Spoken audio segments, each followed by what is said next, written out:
Assalomu alaykum. Nevroz holatida kim aybdor? Avlodmi, ota-onami yoki o'zimizmi? Bu kimni javobgarligi? Bizanimi yo vrachlarnimi yo psixolog, psixoterapevtlarnimi? Mana shu mavzuni bugun ko'rib chiqamiz. Nevroz o'zi nima? Nevroz bu ichki xarakter, ya'ni ichki ziddiyatlardan hosil bo'lgan xarakter hisoblanadi. Endi bunga kim aybdor? Balki avlodimiz aybdordir, ota-onamiz aybdordir, bizani shu holatga qo'yib qo'ygan-ku. Bu shu holat yaralishiga sababchi bo'lgan-ku ular, to'g'rimi? Bizani hayolimizda ota-ona aybdor. Mana shuni hozir ko'rib chiqamiz. Har bir avlodda o'zini tarbiyasi bo'ladi. Har bir avlod o'ziga yarasha tarbiya beradi.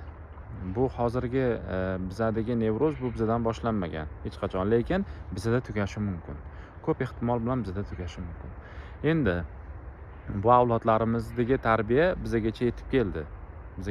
Bunda na avlodlarimizni, na ota-onalarimizni, na bizani umuman hech qanaqa, yana bir marta qaytaraman, hech qanaqa aybi yo'q. Faqat hozirgi paytda ilm kengaygani uchun, juda ilm psixoobrazovaniya keng bo'lib ketgani uchun biz bilib qoldik buni nevrozligini.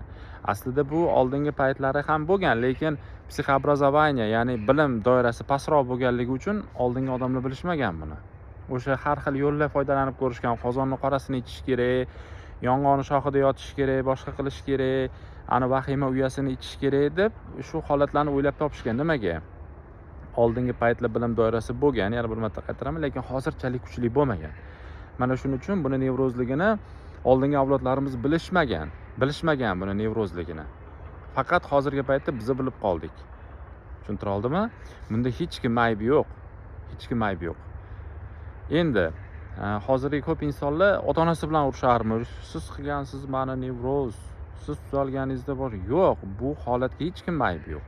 Ular ham atayin bizada nevroz bo'lsin deb shu tarbiyani o'ylab topishmagan. Yoki bizada atayin nevroz bo'lsin yoki atayin bizadagi holat nevrozga olib kelsin, mana shunaqa biza qiynasin, qon bosimi qiynasin, taxikardiyalar qiynasin deb hech kim niyat qilmagan.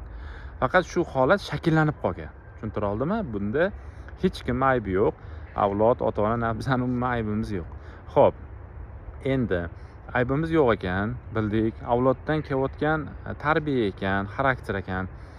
Endi u bizda to'xtash ehtimoli juda katta. Juda, hatto to'xtaydi ham. Nimaga? Chunki hozir obrazovaniya katta, ko'p aytaman. Bilim doirasi katta, mutaxassislar ham juda ham ko'p. Bizda o'sha bilim bor, nevroz haqida oldin bo'lmagan. Avlodlarimizda bo'lmagan, bizda bor bu bilim. Ya'ni hozir chuqurlashadigan bo'lsak, avlodlarimizdan ko'ra biz bilimliroqmiz. Agar chuqurlashadigan bo'lsak, chunki ular bilishmagan, biz bildik. Biz nevroz so'zini nimaligini bilib qoldik. Ular bilishmagan. Aytganimdek, qozon kuyasini ani ichingdan nimadir chiqarish kerak, nimadir kirib qolgan deb yurishgan ular. Lekin biz bilib qoldik buni, nevrozligini. Chuqurlashadigan bo'lsak, o'sha meni ko'rib turgansiz, avlodingizdan juda ham aqlli insonsiz. Chunki siz bilib qoldingiz buni. Xo'p, endi bu kimning javobgarligi? Manimi? Yo boshqa psixologlarnimi? Yo boshqa psixoterapevtlarnimi? Yo'q. Endi bu sizning javobgarligingiz. Sizdagi bo'lgan holatdan qochib yurish ham sizning javobgarligingiz, uni hal qilish ham sizning javobgarligingiz. Endi bu holatdan avlodimda bo'lgan, ota-onamda bor deb yurish, bu qochib yurish hisoblanadi. Bu hal qilish hisoblanmaydi. Ya'ni bu xalq tilida aytganda nevrozdan chiqish hisoblanmaydi. Nevrozdan hal qilish, ya'ni nevrozni hal qilish, u bilan ishlash bilan bo'lish kerak. Ichki jarayonlar bilan biz nimani ko'ryapmiz, nimani his qilyapmiz, nima xohlaymiz, nima xohlamaymiz. Hozir bizning maqsadimiz nima? Ichki jarayon nimadan iborat? Tashqi holat emas, ichki jarayon nimadan iborat? Mana shu bilan ishlashi boshlangan joyda har doim javobgarlik bo'ladi insonda. Nimaga? Inson har doim o'z his-tuyg'ularini har doim aytaman, javobgarligini bo'yniga olgandagina eshik ochiladi insonga. Ya'ni nevrozdan xalq tilida aytganda chiqishi boshlanadi. Nimaga? Bu inson hamma holatni ichki holat bilan ko'radi.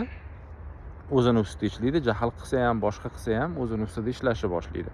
Mana shu javobgarlik hisoblanadi.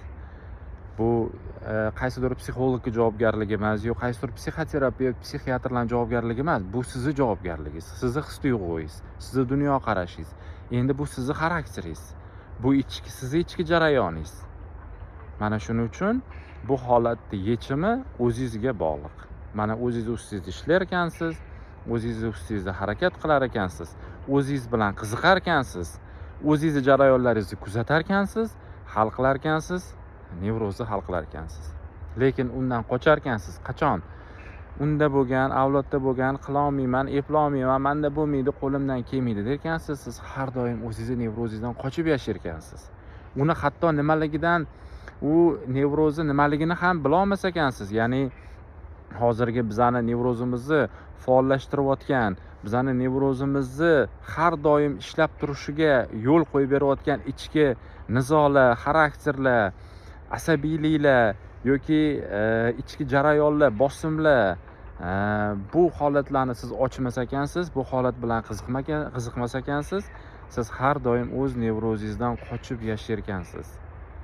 Qachonki siz o'zingiz bilan qiziqsangiz, o'zingizni tushunishni o'rgansangiz, his-tuyg'ularingizni tushunishni o'rgansangiz, ichki jarayonlaringizni tushunishni o'rgansangiz, mana shunda nevroz hal bo'lishni boshlayotgan. Hammanglarga omad tilayman, sog' salomatlik tilayman. Xayr, salomat bo'linglar.